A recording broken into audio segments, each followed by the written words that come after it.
بناوی خوای بەخشندەی میهرەبان حەمد و ثەنا و سوپاس و ستایشی بەپایان بەخوای پەروەردگاری جیهان، درود و سەلام لەسەر پێغەمبەری خۆشەویست صلی الله عليه وسلم و لەسەر ئەهل بەیت و هەموو یاران و هەموو شوێن کەوتوانیان تا کۆتا زەمان. برایانی عزیز و خۆشەویستم، لە پرۆگرامی زاد قۆناغی دووەم بابەتی ژیاننامەی پێغەمبەری خۆشەویستمان صلی الله عليه وسلم گەیشتونەتە لاپەڕەی 69.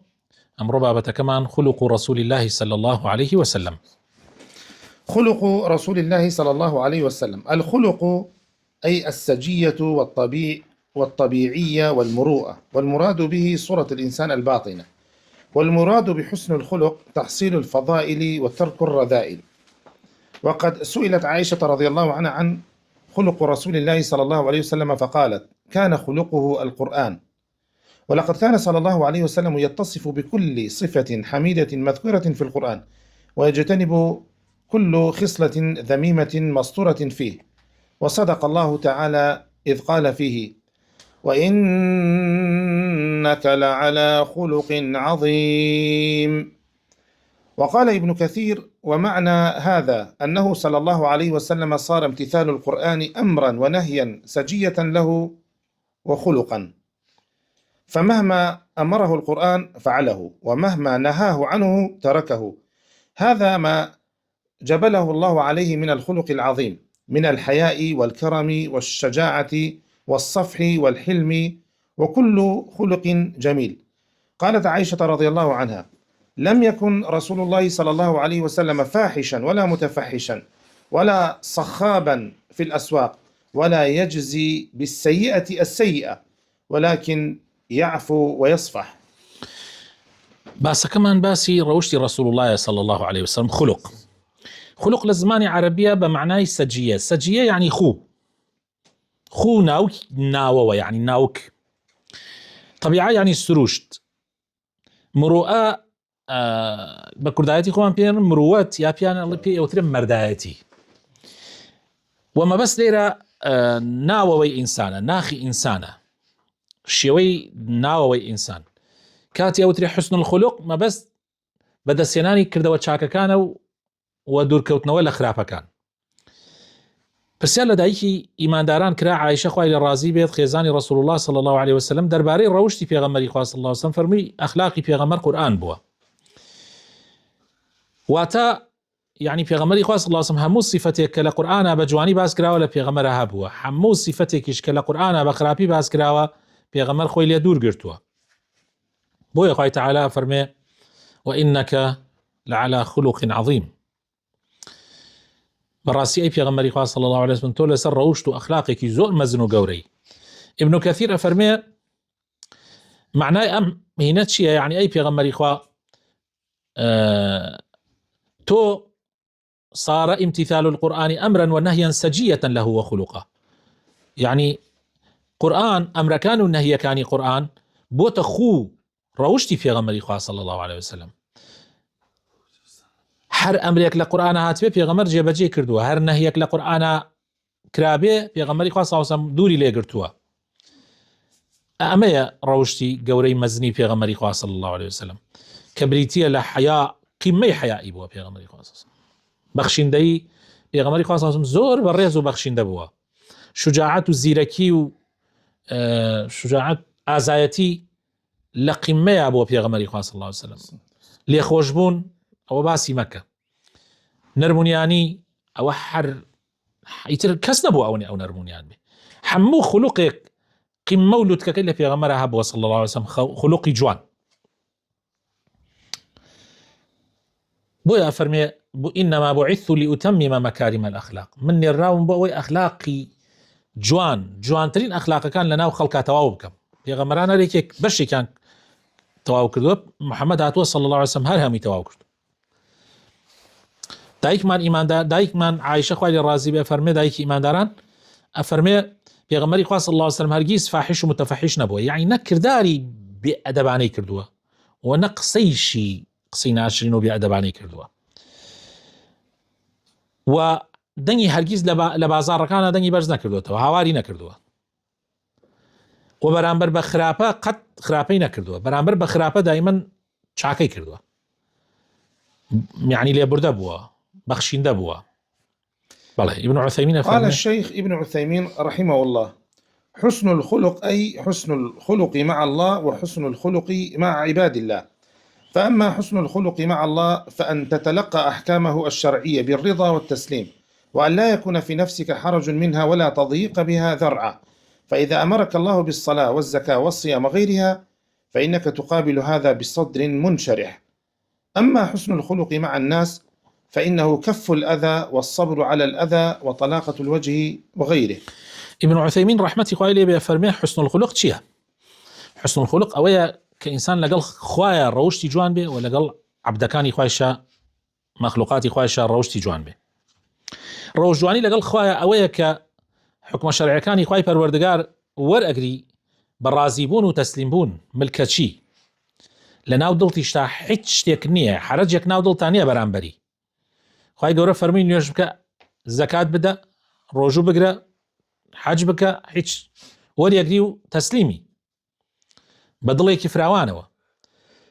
و هەروەها ڕەوشجوانی لەگەڵ خەڵقیە ئەوەیە کە ئازاریان نەدەی، ئارام بگری لەسەر ئازاردانیان، ڕوت خۆش بێ لەگەڵیانە، ئەوەی تر ئەوەی کە هەیە لەناو خەڵکە. بەڵێ حسن خلقه مع الخدم. ڕەوشجوانی پێغەمبەری خوا صلی الله علیه و سلم لەگەڵ خزمەتکارەکانە. عن أنس بن مالك رضي الله عنه قال: خدمت رسول الله صلى الله عليه وسلم 10 سنين فما قال لي أف قط، وما قال لي لشيء صنعته لما صنعته ولا لشيء تركته لما تركته. أنس أفرمي من خزمتي بيغمر ماكر صلى الله عليه وسلم 10 ساڵ لە خزمەتی بوومە، قەت پێغەمبەری خوا صلی الله عليه وسلم نەیوتی ئۆف لەدەستۆ، هەر شتێکم کردبێ قەت پێغەمبەری خوا صلی الله عليه وسلم نەیفەرمە بۆ کردت، و هەر شتێکیشم نەکردبێ نەیفەرمە بۆ نەتکردەوە. بەڵێ. وعن أنس رضي الله عنه: كان رسول الله صلى الله عليه وسلم من أحسن الناس خلقا، ولا مسست خزا ولا حريرا ولا شيئا كان ألين من كف رسول الله صلى الله عليه وسلم، ولا شممت مسكا قط ولا عطرا كان أطيب من عرق رسول الله صلى الله عليه وسلم. هەروەها ئەنس ئەفەرمێ پێغەمبەری خوا صلی الله عليه وسلم لە هەموو خەڵق ڕەوشی جوانتر بووە. ئەم جا باسی صفاتی پێغەمبەرەکە صلی الله عليه وسلم ئەڵێ بە حەیاتی دەسم بە خیز یا حەریر بەری خیز و حەریر نەکەوتە. خیز طبعا قماشێکی بە نرخ و بە بەها، يعني لە نەرمیە لە يعني دەرەجەیەک، هەرگیز دەسم بەری هیچ جلوبەرگێک نەکەوتووە، هیچ حەریرێک نەکەوتووە ئەوەندەی دەستی پێغەمبەری خوا صلی الله عليه وسلم نەرم بێ، و قەت بۆنی هیچ بۆن شتێکی خۆشم نەکردووە ئەوەندەی عرەقی پێغەمبەری خوا صلی الله عليه وسلم بۆنی خۆش بێ. رفقه وعدم عنفه. عن عائشة رضي الله عنها قالت: كان اليهود يسلمون على النبي صلى الله عليه وسلم يقولون: السام عليك، أي الموت عليك. ففطنت عائشة إلى قولهم فقالت: عليكم السام واللعنة. فقال النبي صلى الله عليه وسلم: مهلا يا عائشة، إن الله يحب الرفق في الأمر كله. فقالت: يا نبي الله، أولم تسمع ما يقولون؟ قال: أولم تسمعي أني أرد ذلك عليهم فأقول وعليكم. وعنها بەڵێ مال إلهیم کە عایشە خوای لێ ڕازی بێ ئەفەرمێ باسی لێرە باس نەرمونیانی پێغەمبەرەکە صلی الله عليه وسلم کە پێغەمبەری خوا زۆر نەرمونیان بۆ توندوتیژ نەبووە. ئەفەرمێ یەهود سەلامیان لە پێغەمبەرە کرد صلی الله عليه وسلم، ئەنوت سامت لەسەر بێ، يعني مردن، سام يعني مردن. عایشە لە قسەکان تێگەیشت کاتی ئەوان وایەن وت ئەمیش وتی عليكم السام واللعنة، سام و لعنەت لەسەر خۆتان بی. پێغەمبەری خوا صلی الله عليه وسلم فەرمووی عایشە لەسەر خۆت بە، خوای تەعالا نەرمونیانە و نەرمونیانی پێخۆشە لە هەموو شتێکە. عایشە فەرمووی ئەی پێغەمبەری خوا گوێت لێ نەبوو وتیان چی؟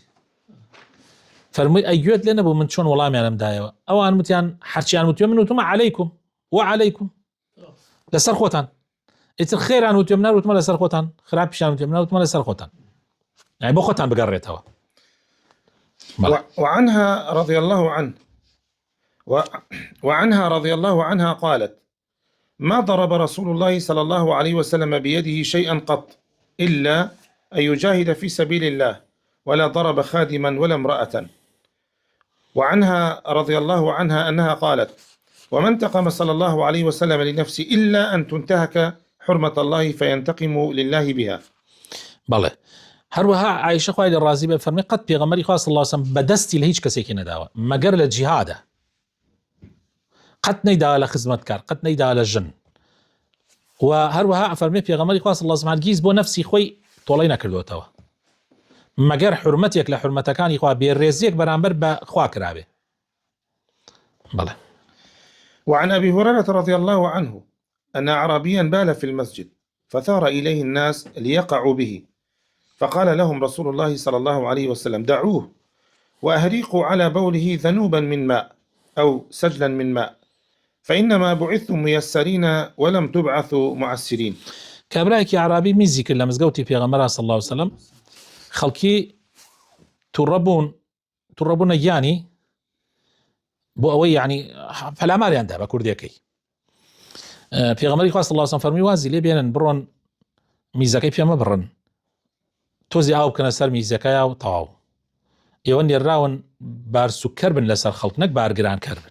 طبعا مزقوتي في غمرة صلى الله عليه وسلم فرش نبوه خل بوو ئەو کەم مزگەوتەکەی خۆمان نییە وەک مزگەوتەکانی خۆمان کابرا میزی تێ بکە مەگەر ئەو فەرشە فڕەدەیتر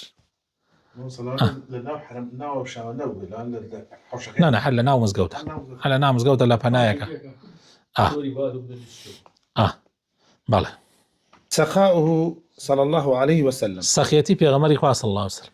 عن محمد بن المنكدر قال: سمعت جابر بن عبد الله رضي الله عنهما يقول: ما سئل رسول الله صلى الله عليه وسلم شيئا قط فقال لا. وعن ابن عباس رضي الله عنهما قال: كان رسول الله صلى الله عليه وسلم أجود الناس بالخير، وكان أجود ما يكون في شهر رمضان حتى ينسلخ، فيأتيه جبريل فيعرض عليه القرآن، فإذا لقيه جبريل كان أجود بالخير من الريح المرسلة. وفي هذا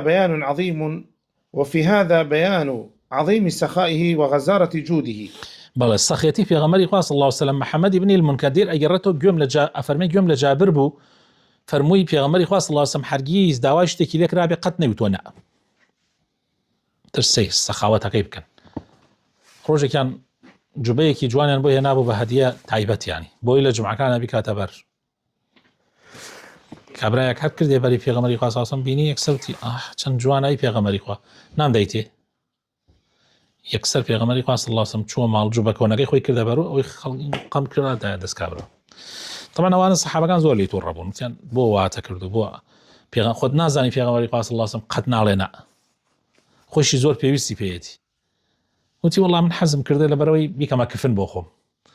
ابن عباس فرمي في غمري صلى الله عليه وسلم لحمو خلق زياتر سخيب ولا مسألة خير كردنا وزورتر سخيتك إلى رمضان أبوه كاتيك جبريل عليه السلام أهاتو قرآني في أوتو أمانة كجبريل جبات آياتر في غمري خواه صلى الله عليه وسلم لخير كردنا آياتر حروكو باي وكو الرشبا وابوه أو أنا مسألة هين بو.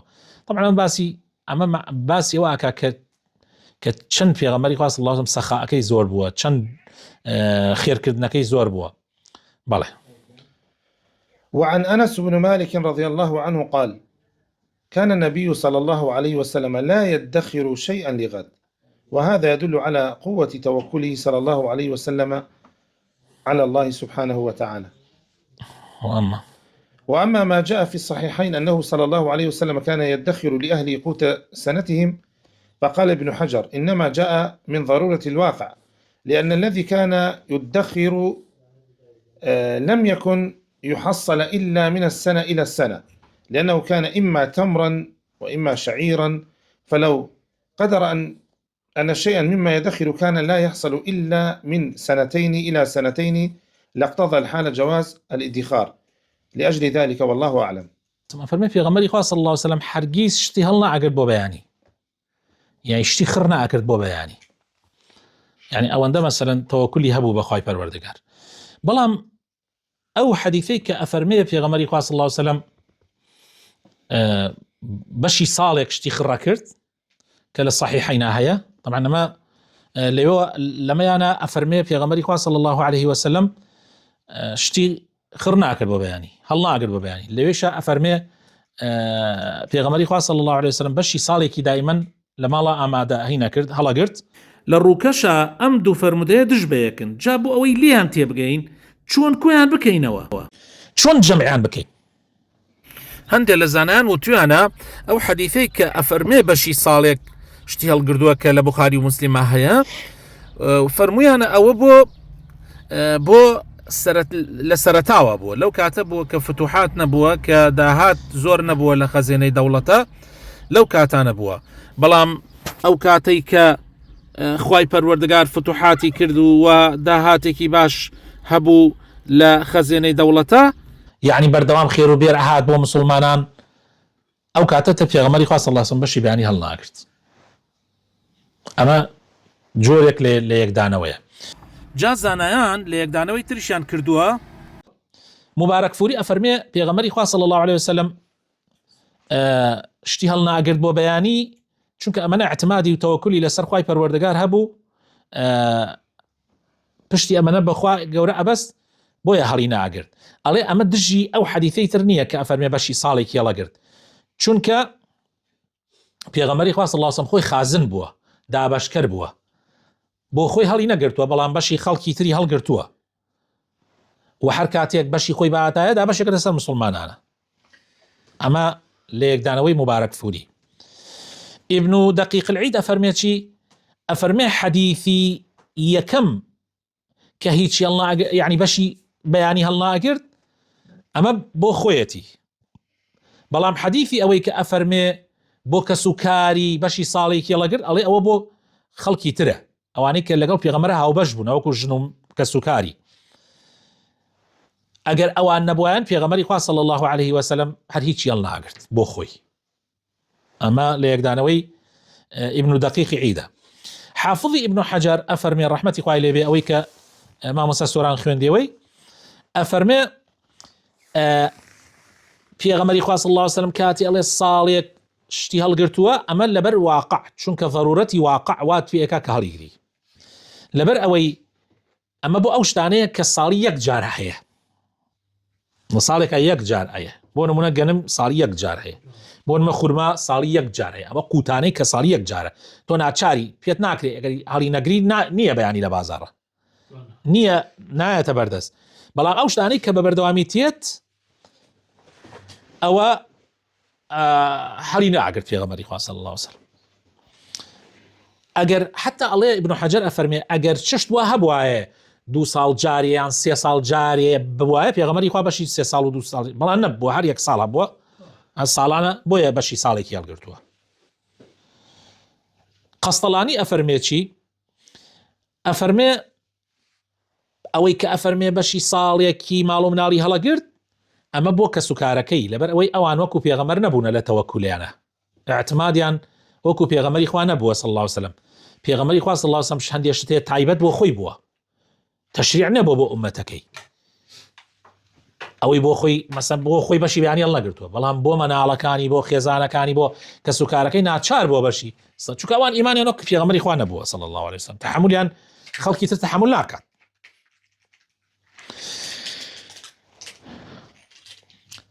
کۆمەڵێکی تر لە عولەما ئەفەرمن لەوانەیە کە ئەفەرمێ بەشی بەیانی هەڵناگرت ئەمە بۆ بخواردن نا بۆ ئاردوو بۆ خورما و بۆ ئەو شتانە نا بەڵکو ئەمە بۆ پارە یعنی پێغەمبەری خوا صلی الله عليه وسلم پارەی هەڵناگرت بۆ بەیانی پارە حەدیثێکیشمان هەیە فەرمێ پێغەمبەری خوا صلی الله عليه وسلم دوای نوێژی عەسر یەکسەر سەلامی داوە ڕۆیە ماڵ و هینیە بوو بوتی وەڵاوە پارچەی نەبووە بەخش لە ماڵە دامناوە نەمبەخشیەوە ناردم بۆ ماڵی فڵان کەس و ئەم جاهاتۆ زیکرەکانی خوێنە يعني پێغەمبەری خوا صلی الله عليه وسلم ئاڵتون و زی و ئەمانەی هەڵنەگرتووە لە ماڵە قەتعاً بەڵام خواردن و خۆراک و ئەمانەی هەڵگرتووە لە ماڵە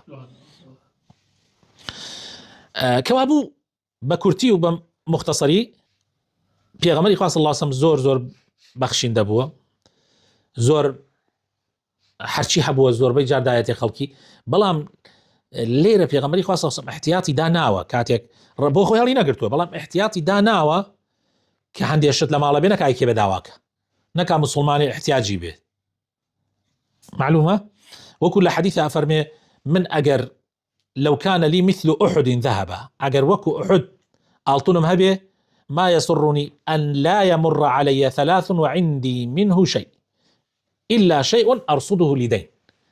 أفرمي حزم نأكرد سير رجلان بمينيتوا إلا قشتي بأبخشيهم ما قرشتي قال يقرم بو قرز. بويا علماء ألين قرز واجب بدريتوا لبر وبشي قرز هين بيا بخري كي تاوكو قرزك بديتوا. هروها علماء فرميان نفقه لسر مالومنال واجبه لبر اوي انسان شتيك بو مالومنال كي خوي حال قريت بفي او نك باش يعني بكات يعني اسيج ظروفك تو زياتر غوراوا لبر او امنا اكري تبلغا حنديك او حديث بير نبولين في غمري خو باش بيان يلا كذا كل داي خو كريمه اخر امرو اقصنا بيسي توا كل داي كاكا واني يبره غازك دفر مكاكا كنما تشيكي دفر موديال هذا تشيكي ها قسم بخوا حموشتێکی تری ئەم ژیانش وایە لە کاتی گرانیەکەی بەغا کە کەس لە بەرسان نەمردە بەرە والله خەڵکێکی زۆر لە کاتی خوا لە بەرسان مردووە چۆن نەمردووە لەو بەغا لە گرانیەکەی ساڵی 1910 ئەوانە لە گرانی گەورەی بەغا کە 3 مانگی خایاندووە ئەڵێ خەڵکێکی زۆر مردووە لە بەرسە ئەمجا کاتێک کە کابرایەکی دەوڵەمە نەبوو ئەڵێ هەر ئەوت کاکە من پارەمەیە پێویستم بەیچنی هەڵیگرم ئەڵێ دوای ئەوەی کە وەزع تێکچوو ئەڵێ کابرا هیچی نەبوو بەس ماڵ دراوسەکەیان ئەڵێ چەند تەنەکەی گەنیمیان هەبوو ئەڵێ چوو بۆ ماڵیان وتی کاکە گیانی 1 تەنەکەی لیرەی هێنابوو لێرەی ئاڵتونی دای پیان وتی کاکە 1 تەنەکە لیرەت پێدەم بەس 1 تەنەکە گەنم پێدا وتی جا لیرە چی بکەم کە لیرە ناخورێ پێوە بۆ خۆت وەڵا نایدەم پێ ئاوای پێهاتوە برسێتی زۆر مشکلێ براینە هینی مەکردن جا مەبەستم لێرە هەنێ کەسێ جاری وایە من ناڵێ خەڵاتۆ خێنم بڵێم کاکە خەڵک پەلاماریە مشتێ بەڵام ئینسان حسابات بکە بەشی مانگێک شتەکەت قەرە ماڵ لەبەرەوەی ماڵ و مناڵەکەت احتیاج نەبن ئەمجا پارە ئەمە لە مەسائیلی پارەش گرنگە چونکە ئێستا هەموو شتێ بە پارەیە زمانی پێغەمبەر جیاواز بووە پێغەمبەریش قائیدی ئومەت بووە بەردەوام شتی بۆ هاتووەتە بەردەسی بەس تۆ لەکوێ بۆتە تێنەگەل لە موچەکەت ئەو موچە ئەو داهاتەی کە هاتە براوە ئیشەکە نەما تێگەی بازار داخرا و تیان کاکە ئێستا چۆن لە مەکتەب داخرا کە وەزعەکەی مژە نابێ بازار بکەیتەوە فەرموو کاکە تۆ لەکوێ هێنی ئەگەر حسابێکت بۆ خۆت نەکردبێ هەر کەسێش هەڵ نەگرێ و پاشە کەف نەکات غەڵەت لە ئایەت و حەدیث تێگەیشتووە جەمعی بینی ئەحادیث ناکا تێ ئەو حەدیثە بەکار دێنێ بەڵام ئەمیتر بەکار نایەنێ لەو زەمانە پێغەمبەری خوا بەشی ساڵێکی هەڵگرتووە داواکارم خوای تەعالی بخواتە ناو جوانەکانی خۆ ڕەحمەت پێ بکە هیدایەتمان بدا ئامەزراوەمان بکە